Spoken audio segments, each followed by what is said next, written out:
Shalom, salam sejahtera bagi kita semua yang Tuhan kasihi dalam Kristus Yesus dimanapun kita berada. Kami percaya Tuhan senantiasa melindungi, melawat, dan memberikan kesehatan kepada Bapak Ibu, sehingga semuanya tentu jauh dari segala penyakit. Oleh karena itu kita bersyukur atas segala kebaikan Tuhan, bahwa penyertanya dalam hidup kita. Kita akan mendengarkan sabda Tuhan, namun kita terlebih dahulu berdoa. Tuhan kami, Tuhan yang maha baik, kami berterima kasih kepada-Mu. Pada saat ini kami mau mendengarkan sabda Tuhan. Engkau rapi kami apa supaya kami mengerti sabda. Dalam Kristus Yesus kami berdoa. Amin. Bapak Ibu yang Tuhan kasihi, adapun kebenaran firman Tuhan sebagai khotbah kita yang akan kita dengarkan pada saat ini dari khotbah Minggu tanggal 19 yang tertulis dalam kitab Pengkhotbah pasal 10 ayat 10 sampai dengan ayat ke-15. Demikian sabda Tuhan. Jika besi menjadi tumpul dan tidak diasah, maka orang harus memperbesar tenaga, tetapi yang terpenting untuk berhasil adalah hikmat. Jika ular memangut sebelum mantra diucapkan, maka tukang mantra tidak akan berhasil. Perkataan orang berhikmat menarik, tetapi bibir orang bodoh menelan orang itu sendiri. Awal perkataan yang keluar dari mulutnya adalah kebodohan, dan akhir bicaranya adalah kebebalan yang mencelakakan. Orang yang bodoh banyak bicaranya, meskipun orang tidak tahu apa yang akan terjadi. Dan siapakah yang akan mengatakan kepadanya apa yang akan terjadi sesudah dia? Jeripaya orang bodoh melelahkan orang itu sendiri, karena ia tidak mengetahui jalan ke kota. Sampai di sana pembacaan kebenaran firman Tuhan. Bapak Ibu yang Tuhan kasihi dalam Kristus Yesus, mungkin kita masih mengingat sebuah peribahasa yang mengatakan, peribahasa ilmu padi, yaitu semakin berisi semakin tunduk. Yang mana arti sederhananya mau mengatakan bahwa seseorang semakin tinggi pendidikannya, semakin banyak pengetahuannya, dia menunjukkannya itu lewat kerendahan hati, ketundukan, dan tidak mau menggembor-gemborkannya. Akan tetapi ada sebuah peribahasa menjadi pertentangan dari peribahasa ini, yaitu yang mengatakan air beriak, tanda tak dalam. Yang mana arti sederhananya mau mengatakan bahwa orang yang banyak bicara biasanya itu ilmunya, pengetahuannya itu pas-pas. Bapak Ibu yang Tuhan kasihi, dari kedua peribahasa ini saya masih menjadi teringat akan pengajaran yang pernah dikatakan oleh dosen saya. Ketika engkau tamat dari studi ini, yang terpenting bukan apa yang kamu katakan atau yang kamu gembor-gemborkan, tapi apa yang kamu kerjakan dan lakukan. Orang tidak membutuhkan perkataan yang banyak. Yang orang butuhkan adalah tindakan yang benar. Engkau tidak perlu menunjukkan bahwa engkau punya pendidikan, tetapi orang akan mengenal engkau punya pendidikan lewat perkataan dan perbuatan. Bapak Ibu yang Tuhan kasihi, kebenaran firman Tuhan yang sampai kepada kita pada saat ini dalam kitab Pengkhotbah yang disebut sebagai kitab hikmat. Bagaimana kitab Pengkhotbah ini mau mengajarkan bagaimana seharusnya hikmat itu berdiri di dalam tempatnya. Dalam tradisi keyahudian pada saat itu, bahwa seorang guru hikmat biasanya dia duduk di atas permadani, dan para pengikut-pengikutnya berada di sekitarnya untuk mendengarkan nasihat, untuk mengarahkan mereka menuju jalan yang benar. Biasanya guru hikmat dalam ketradisian keyahudian, mereka akan menjawab semua pertanyaan yang disampaikan oleh para murid-muridnya, dan kemudian memberikan nasihat kepada mereka untuk mereka lakukan di dalam kehidupan. Bapak Ibu yang Tuhan kasihi, kalau kita melihat dalam kebenaran firman Tuhan yang sampai kepada kita pada saat ini, dalam judul perikop dikatakan akibat-akibat kebodohan, yang pada intinya sebenarnya dalam kitab ini, dalam firman ini, yang mau disampaikan kepada kita, bagaimana kita supaya menjadi orang yang berhikmat, bagaimana kita supaya senantiasa mampu mengaplikasikan segala apa yang kita ketahui di dalam kehidupan kita sehari-hari. Dan yang terpenting adalah bagaimana orang yang berhikmat itu akan menunjukkan hikmatnya lewat segala perbuatan, bukan perkataan. Bapak Ibu, kalau kita baca dalam ayat ke-10, dikatakan di sana, jika besi menjadi tumpul dan tidak diasah, maka orang harus memperbesar tenaga. Tetapi yang terpenting untuk berhasil adalah hikmat. Pengkhotbah dalam hal ini membuat sebuah analogi. Analoginya sederhana, analoginya praktis, analoginya pasti yang dihadapi di dalam kehidupan sehari-hari. Jika sebuah besi menjadi tumpul dan tidak diasah, maka orang harus memperbesar tenaga. Artinya apa? Kalau ada parang yang tumpul tidak diasah, maka yang kita butuhkan adalah tenaga untuk bisa memotong sesuatu. Tetapi ketika kita mengasahnya, ketika kita melakukan pengasahan terhadap pisau itu, maka pisau itu akan tumpul. Sama halnya dengan sebuah kehidupan. Kalau kehidupan kita tidak mencerminkan kebenaran, maka kehidupan kita juga akan melakukan hal yang tidak benar. Maka untuk mencapai sesuatu keberhasilan, yang diinginkan adalah sebuah hikmat, sebuah pengetahuan yang benar. Sehingga ketika pengetahuan kita benar, maka kehidupan kita juga akan benar di dalam kehidupan.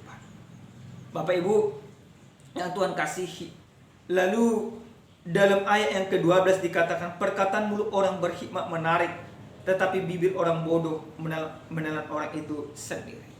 Ada dua perbedaan yang disampaikan dalam kebenaran firman Tuhan ini.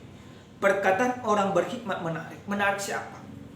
Menarik banyak orang, menarik sahabat, menjadikan orang yang berhikmat ini menjadi sahabat bagi semua orang. Tetapi kalau orang bodoh menelan dirinya sendiri. Yang artinya apa? Orang bodoh itu akan menyesatkan. Yang dalam hal ini bukan mau dikatakan di sini orang yang mempunyai intelektual yang tinggi dan orang yang dungu, bukan demikian hikmat. Tetapi orang yang berhikmat itu menarik ketika kehidupannya mencerminkan apa yang baik di dalam kehidupan, apa yang benar di dalam kebenaran, dan apa yang adil di dalam keadilan. Tetapi orang yang bodoh ini, bagi dirinya sendiri, dia akan menyusahkan dirinya. Lalu dikatakan awal perkataan yang keluar dari mulutnya adalah kebodohan, dan akhir bicaranya adalah kebenaran yang mencelakakan. Orang yang bodoh banyak bicaranya, meskipun orang tidak tahu apa yang akan terjadi. Lalu coba tanya ke dalam hati kita masing-masing, Bapak Ibu yang Tuhan kasih. Di mana letak diri kita? Apakah kita orang yang berhikmat atau orang yang tidak berhikmat? Orang yang bijaksana atau orang yang tidak bijaksana? Jeripaya orang bodoh melelahkan orang itu sendiri, karena ia tidak mengetahui jalan ke kota. Bapak Ibu, dalam kehidupan ini memang kita diperhadapkan dengan banyak persoalan. Kita diperhadapkan dengan banyak tantangan. Kita diperhadapkan dengan banyak masalah. Tetapi bagaimana kita ketika menghadapi semuanya ini di dalam takut akan Tuhan? Maka ketika kita menghadapi sebuah persoalan yang kita pergunakan adalah kekuatan sendiri, maka sia-sialah kekuatan itu. Karena apa? Karena persoalan tidak akan pernah selesai. Namun ketika kita di dalam menghadapi sebuah persoalan dan pergumulan, kita melakukan apa yang Tuhan inginkan, maka cepat atau lambat persoalan kita akan selesai. Tema yang sampai kepada kita pada saat ini, Bapak Ibu yang Tuhan kasihi, dikatakan hidup dalam didikan Tuhan. Bagaimana orang yang hidup dalam didikan Tuhan? Yang pertama, lewat firman ini, orang yang hidup dalam didikan Tuhan yaitu mengerti jalan Tuhan. Apa jalan Tuhan? Jalan Tuhan adalah bagaimana setiap orang yang percaya itu mempunyai hikmat di dalam kehidupan. Bagaimana jalan Tuhan itu mendidik orang-orang supaya orang mengerti mana kehendak Tuhan. Bahkan ketika penderitaan datang di dalam kehidupan kita, namun ketika kita hidup dalam didikan Tuhan, kita akan mengerti bahwa penderitaan itu bukan akhir dari segala sesuatunya, tetapi penderitaan itu menjadi awal daripada keberimanan kita kepada Yesus Kristus. Hikmat yang Tuhan inginkan dari kita pada saat ini, bagaimana hikmat yang dipertunjukkan oleh Yesus Kristus. Bagaimana hikmat yang dipertunjukkan oleh Yesus Kristus? Dia senantiasa melakukan yang benar di dalam kehidupan. Sekalipun dia difitnah, sekalipun dia menderita, tetapi dia tidak hidup di dalam fitnahan. Dia tidak hidup di dalam penderitaan. Dia menghadapi penderitaan itu untuk menyelesaikan segala persoalan bagi setiap orang yang percaya. Sekali lagi Bapak Ibu yang Tuhan kasihi, bagaimana orang yang hidup dalam didikan Tuhan, dia mengerti jalan Tuhan. Maka ini harus kita pahami Bapak Ibu jemaat Tuhan. Engkau harus mengerti jalan Tuhan di dalam kehidupanmu. Jika engkau pada saat ini kaya, engkau mengerti jalan Tuhan. Bagaimana engkau mempergunakan kekayaan untuk kebaikan. Jika engkau orang berpendidikan pada saat ini, engkau mengerti jalan Tuhan. Engkau pergunakan pendidikanmu, intelektualmu, pengetahuanmu untuk kebaikan. Jika engkau mempunyai kedudukan pada saat ini, engkau akan mengerti bagaimana engkau mempergunakan kedudukanmu untuk kesejahteraan banyak orang. Itulah orang yang hidup dalam didikan Tuhan, mengerti jalan Tuhan. Yang kedua Bapak Ibu yang Tuhan kasihi, bagaimana orang yang hidup dalam didikan Tuhan. Orang yang hidup dalam didikan Tuhan memakai pendidikan untuk mensejahterakan, bukan menyesatkan. Ini sangat-sangat penting bagi kita Bapak Ibu jemaat Tuhan. Kita lihat sekarang ini, banyak orang yang pintar, banyak orang yang berpendidikan tinggi, tetapi mereka mempergunakan kepintaran dan pendidikannya untuk menyesatkan, untuk mencari keuntungan. Para koruptor kita lihat sekarang ini, mereka berpendidikan, namun mereka mempergunakan pendidikannya bukan untuk mensejahterakan. Akan tetapi ketika hidup kita dalam didikan Tuhan, maka kita mempergunakan segala didikan Tuhan untuk mensejahterakan. Engkau mensejahterakan, engkau terpanggil untuk mensejahterakan istrimu. Engkau terpanggil untuk mensejahterakan suamimu. Engkau terpanggil untuk mensejahterakan anak-anakmu. Ketika engkau hidup dalam didikan Tuhan, pergunakan didikan Tuhan itu untuk mensejahterakan semua orang yang ada di sekitarmu. Bahkan mensejahterakan orang yang membencimu sekalipun. Karena itulah orang yang berkhidmat, orang yang hidup dalam didikan Tuhan. Bagaimana Kristus tidak mempergunakan kebencian, tetapi dia mempergunakan kasih untuk menyelamatkan banyak orang. Yang ketiga dan yang terakhir Bapak Ibu jemaat Tuhan, bagaimana orang yang hidup dalam didikan Tuhan tidak hanya pandai bicara, namun nyata dalam tindakan. Ini juga orang berkhidmat. Banyak sekarang ini seperti yang kami katakan tadi, peribahasa air berita dan tak dalam atau tong kosong nyaring bunyinya. Tetapi orang yang hidup dalam didikan Tuhan, dia tidak hanya pandai berbicara. Dia bukan menjadi seorang narator yang ulung, tetapi dia menjadi sebuah penggerak di dalam kehidupan. Seperti firman Tuhan yang sampai kepada kita pada saat ini. Jeripaya orang bodoh melelahkan orang itu sendiri. Dia banyak ngomong, dia banyak bicara, tetapi dia tidak banyak bertindak. Karena ia tidak mengetahui jalan ke kota. Dia tidak tahu apa yang dia lakukan, apa yang dia sampaikan. Karena dia menyampaikannya itu hanya mau mencari keuntungan.